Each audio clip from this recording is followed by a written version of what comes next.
Big data leaves fingerprints in many places, especially in healthcare. Healthcare consumers or patients can detect where big data travels by knowing what it is and why and how it's collected. What do researchers mean when they use the term big data? They're referring to a large volume of data that is too big to manage with traditional methods like a single program on a single computer. The focus in big data isn't about the amount of data, but instead about what researchers and organizations do with the data. Specific to healthcare, big data is changing how research is conducted and improving health outcomes for patients.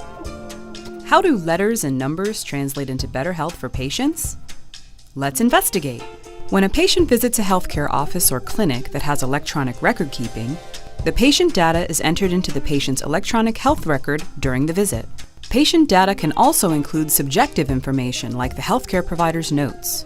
A copy of this patient data is then sent over to a central location that collects data from multiple healthcare sources. The data are collected into a large database with notes, diagnosis codes, and other information depending on how the collecting organization and the healthcare source choose to operate. Some places choose to release the data as a HIPAA-limited dataset, which means there is no identifying information about the patients. Healthcare sources may collect data in different ways, and the data needs to be in the same format in order to compare the data. The data is transformed into a standardized language. After the data from multiple organizations is transformed into a common language, it is all loaded together in one large database. This allows the data to be compared, as similarities and differences are now easier to identify because the data is in the same format. Researchers then receive the data to use in a research study. This is typically done by submitting a question to the collecting organization to see if the population of interest exists before attempting a research study. This is called the cohort discovery. The process for this depends again on how the collecting organization operates. Requests for data are considered carefully by institutional review boards, which ensure that the rights of the patients are not violated and that the data is being used in an ethical manner. Requests for data may also be reviewed by operational committees within the collecting organization. What does this mean for patients? It means better health outcomes through improved research capabilities.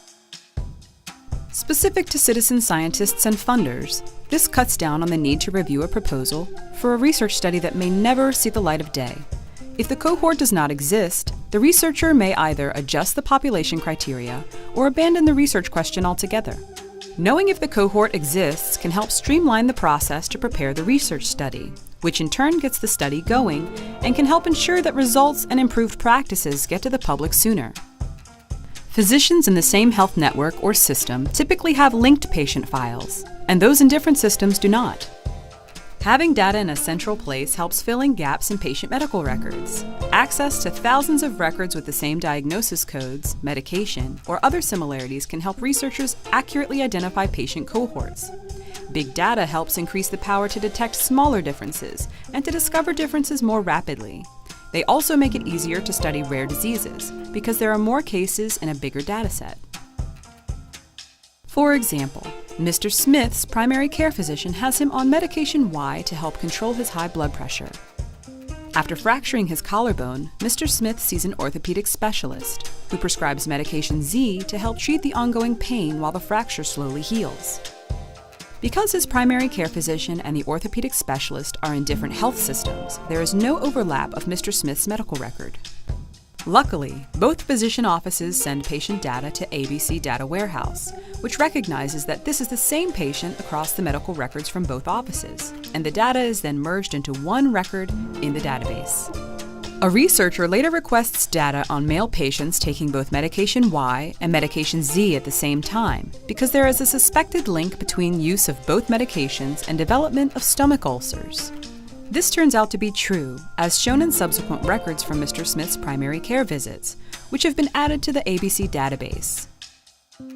Because both offices sent Mr. Smith's data to the ABC warehouse, the researcher was able to determine the connection, and there will be an improvement in health for other patients who would otherwise have suffered from ulcers after taking both medications simultaneously. While processing results from big data in healthcare can take time, the process benefits everyone. Big data has its fingerprints on improved health outcomes for patients.